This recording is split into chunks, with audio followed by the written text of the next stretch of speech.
Hey, Professor Wells here. So we are continuing with our examination of art that focuses on social protest, art that's a platform for the affirmation of those who are marginalized or powerless. So let's continue exploring this topic with art that fights for the oppressed. We'll be looking at both painting and an example of photography, as photography specifically starts to become a powerful vehicle through which to showcase the lives of those who have no power and voice for themselves. So let's pivot to the PowerPoint.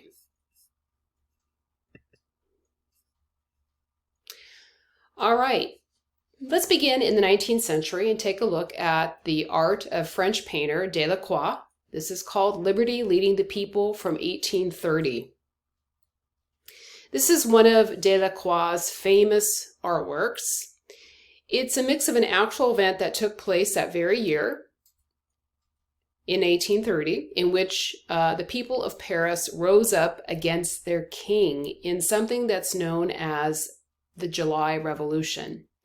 So it was a true event, an actual historical event that's being shown here in part, but this painting also provides a form of propaganda, a form of inspiring all kinds of people to continue to fight for France and the revolutionary cause, because it was painted in after the fact, after this had already taken place. Yet the artist is reminding those to not forget, to remind those of the power and momentum on their side to overthrow tyrannical rule. So what you notice immediately in the center foreground is a personification, which is an idea or a concept in human form, in this case representing liberty, not unlike the Statue of Liberty in New York City.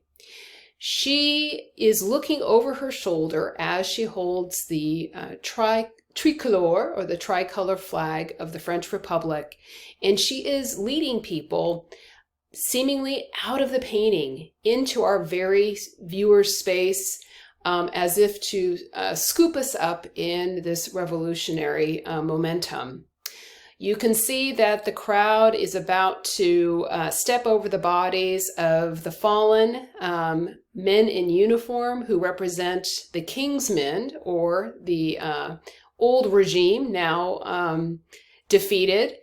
And they are moving with her against the dramatic smoke of war in the backdrop. That can be seen, as well as a view of the iconic Church of Notre Dame Cathedral, which is a major landmark at this point in the 19th century in Paris. That helps contextualize the location of this revolutionary painting. What's interesting about it is the artist depicts a variety of people standing on either side of Lady Liberty.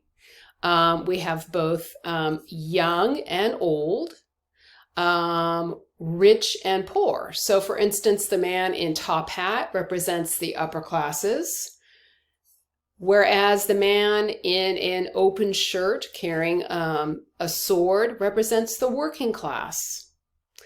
The youth is represented on the far right, with the boy holding the pistols.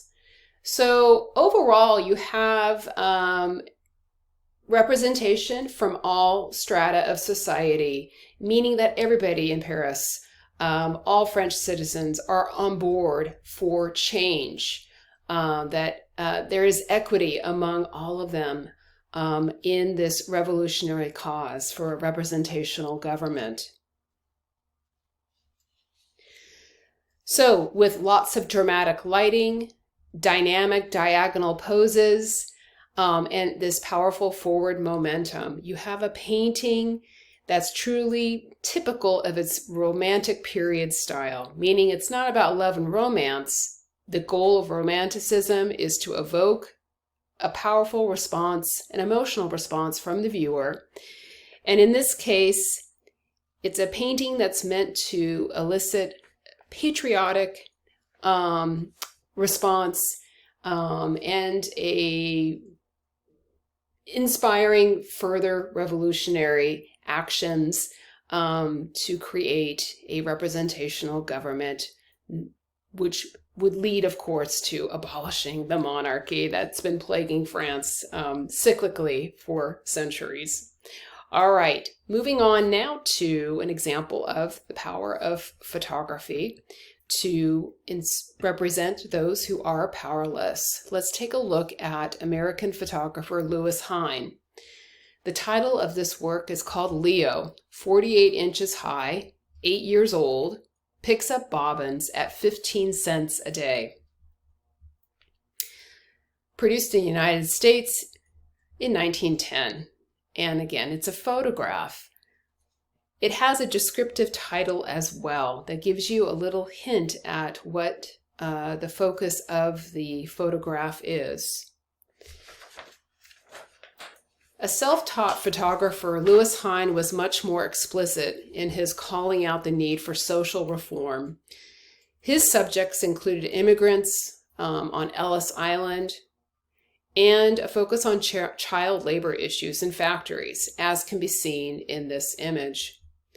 This was a part of a collection of photographs Louis took that was going to be gathered as evidence to be used by the National Child Labor Committee for Labor Reform. Compared to Matthew Brady, a photographer associated with the Civil War, Hein often created such visually engaging photographs, like Brady did, that their artistic value sometimes conflicts with their true focus. And in this case, what Hein wants you to notice are the disturbing realities of labor practices, particularly little children working in mills instead of attending school, working 6 days a week, sometimes 10 to 12 hour-long shifts. And if you look in the background here, sometimes women were also taken advantage of in this early era of the Industrial Revolution. Finally, it's important to talk about the work of well-known African-American artist Jacob Lawrence. This was an artist who did his research to capture the broad and varied realities of the African community in the Western Hemisphere by working in series, so a series of paintings with a common theme.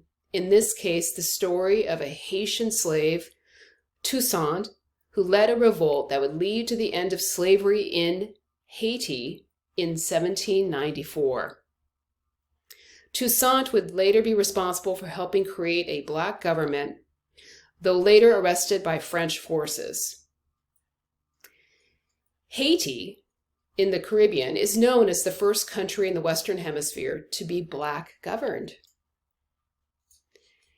There are a total of 41 paintings by Jacob Lawrence that describe Toussaint's story that led to this Haitian independence movement. Lawrence added text to explain each painting, which is why the titles are so lengthy. In this case, number 36, during the truce, Toussaint is deceived and arrested by Leclerc. Leclerc led Toussaint to believe that he was sincere, believing that when Toussaint was out of the way, the blacks would surrender. The dates of this are 1937 to 1938, and Lawrence used tempera on paper. So this is a moment of betrayal that we see in this particular painting of the series, when France set about a plan to seize control of the island and arrest all black officers, including Toussaint. Along with several hundred others, Toussaint would be deported to France, where he would die in prison. In Jacob Lawrence's signature style, he rendered these figures in silhouette while using a consistent narrow color palette in each scene to help it appear as a cohesive whole. Note how the up-tilted floor, this gold color, the low ceiling, and the strong diagonals created by the men's arms and swords underscore that feeling of being trapped, while the chair conveys prison bars. And of course, we know ultimately that would be the sad end to this Haitian hero who established the first Black-run government in Haiti. All right, everybody. So that concludes our examination of 3 examples of artists and artworks that fight for the oppressed.